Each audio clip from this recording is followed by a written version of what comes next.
কি উঠেছে মামা? হিক্কি হিক্কি উঠেছে আমার চুনুর। হিক্কি উঠলে কষ্ট হয় বাবার, কষ্ট হয়। ওরে ওরে ওরে ওরে ওরে ওরে ওরে ওরে ওরে ওরে।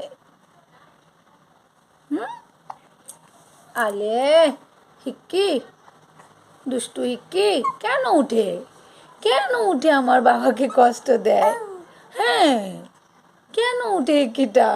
দুষ্টু, হিক্কিটা খুব দুষ্টু মা, খুব দুষ্টু। কেন উঠে?